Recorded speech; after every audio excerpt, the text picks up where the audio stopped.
যে ডাক্তারি আন্দোলনের অন্যতম মুখ ডাক্তার অনিকেত মাহাতো, আমরা দেখলাম যে রাজ্য সরকার গাটের টাকা খরচ করে, নিজের কোষাগারের টাকা খরচ করে যে ভালো র্যাঙ্ক করেছে, সদ্য এমডি পাস করেছে, তার হাসপাতালে নিয়োগ হওয়ার কথা, অথচ তার নিয়োগ হওয়ার কথা নিয়োগও দিয়েছেন, কিন্তু র্যাঙ্ক অনুযায়ী যে হাসপাতালে তার নিয়োগ হওয়ার কথা সেখানে নিয়োগ না দিয়ে তাকে নিয়োগ দিয়েছেন আপনার রায়গঞ্জ মেডিকেল কলেজে। আমাদের কথা হলো এসএসসিতে র্যাঙ্ক হয়, ডাব্লিউবিসিএসে র্যাঙ্ক হয়, অর্থাৎ প্রত্যেকটা পরীক্ষায় কিন্তু র্যাঙ্ক হয় এবং র্যাঙ্ক অনুযায়ী কাউন্সেলিং হয়, কাউন্সেলিংয়ের পরে তাদের পোস্টিং দেওয়া হয়। সেই হিসেবে ডাক্তারিতে তাদের যা র্যাঙ্ক হয়েছে, অর্থাৎ অনিকেত মাহাতো, দেবাশিস হালদার, আসফাকুল্লা নাই, এদের যা র্যাঙ্ক হয়েছে তাতে যেখানে যার পোস্টিং হওয়ার কথা সেখানে তাদের পোস্টিং না দিয়ে অনেক দূরে তাদের পোস্টিং দিয়েছে। এবং এই নিয়ে রাজ্য সরকারের পক্ষ থেকে এবং শাসক দলের পক্ষ থেকে প্রচার করা হচ্ছে যে ডাক্তারের মানুষের সেবা করাই ধর্ম, তাহলে কেন তারা এখানে পোস্টিং নিচ্ছেন না? তাহলে কি গ্রামের মানুষরা মানুষ নয়? কথা কিন্তু সেটা নয়। তাহলে মেধার গুরুত্ব কোথায়?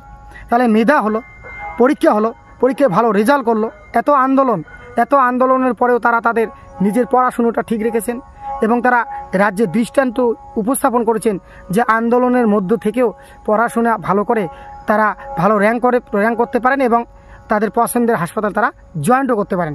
কিন্তু তাদের পছন্দের হাসপাতালে তাদের জয়েন করানো হলো না।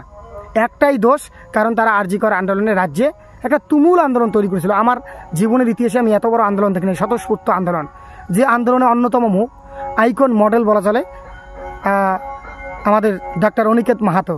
অথচ সেই ডাক্তার অনিকেত মাহাতো রাজ্য সরকারের একটা মারাত্মক ষড়যন্ত্রের শিকার। তাই ভালো রেজাল্ট করেও তার জায়গা যেখানে হওয়ার কথা, র্যাঙ্ক অনুযায়ী যেখানে হওয়ার কথা সেখানে তাকে না দিয়ে দূরবর্তী হাসপাতালে দিচ্ছে। এটার জন্যই অনিকেত মাহাতো সিঙ্গেল বেঞ্চে গিয়েছিলেন, সিঙ্গেল বেঞ্চে জিতেছিলেন, তাকে ইমিডিয়েট জয়েনিংয়ের কথা বলেছিল। রাজ্য সরকার তাকে জয়েনিং না দিয়ে ডিভিশন বেঞ্চে গিয়েছেন, ডিভিশন বেঞ্চেও আজকে হার হয়েছে। জানি না এরপরেও তিনি তার পছন্দের হাসপাতালে জয়েন করতে পারবেন কিনা।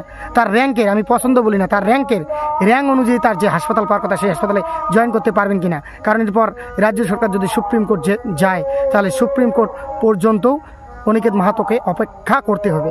মানুষের গাটের টাকা খরচ করে এইভাবে র্যাঙ্ক অনুযায়ী একজন মেধাবী ডাক্তারকে তার র্যাঙ্ক অনুযায়ী তার কর্মস্থলে, অর্থাৎ তার যে জায়গায় চাকরি পাওয়ার কথা সেখানে চাকরি না দিয়ে তাকে অনেক দূরবর্তী স্থানে চাকরি দেওয়া, এটা অন্যায়, এটা অবিচার। তাছাড়া আর কি বলা যাবে? আপনারাই বলুন। এটা অন্যায়, এটা অবিচার, এটা অধ্যত্ত এবং সাধারণ মানুষের টাকা নিয়ে সিনেমিনি খেলা।